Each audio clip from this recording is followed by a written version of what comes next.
Hi, Steve with Home Run Electric. I want to start doing before and after videos instead of just before and after pictures. They tell a much better story, I feel like. So what we got here, people just bought this house and there's no meter in the socket from the utility, and the cable that runs up and hooks to the power line was all degraded, ragged out, worn out. So what we had to do, obviously, is replace that cable. But unfortunately, when you got to get involved with the utility company, you can't just do the work and call them and tell them to hook you up. You got to pull a permit and pass an inspection. So, being that we're in Baltimore County, they're on the 2020 version of the National Electric Code. It changes every 3 years.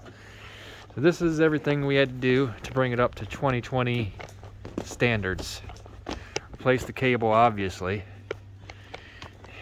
This meter socket is existing. What they want now is an emergency disconnect for the firefighters, emergency responders outside, so they can kill power to the house. So your power comes in, lands on top of the meter, you plug your meter in, it meters the power and sends it down to this disconnect, and then it comes off the disconnect, goes inside your house. Let's go take a look inside.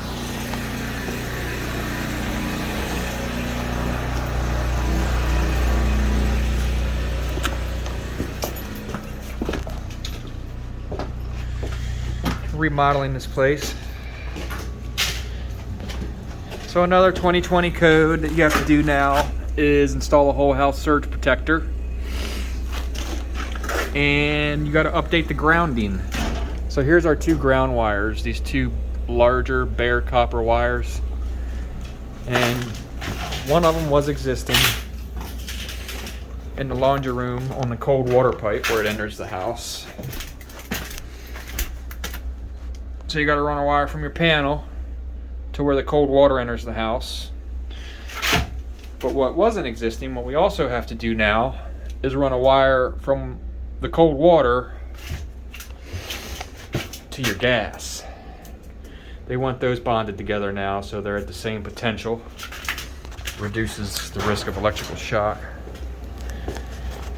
And one final thing for the grounding system is the ground rods. So there's a wire running out of that panel. Comes outside and then stops right here, or there's this thing that clamps onto it. It's called an inter-system bonding bridge. That's for your Comcast or Verizon cable guys to ground their stuff before they come in the house. They never do, but we got to put it there now. And then it comes down.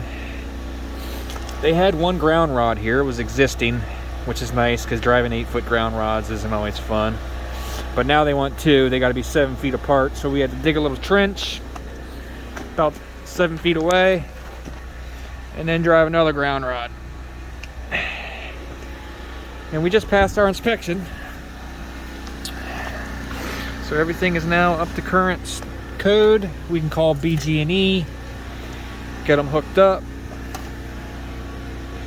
And then once BG&E energizes it, call the county back, get our final inspection, and we're out of here. Give us a call if you need service. Thanks.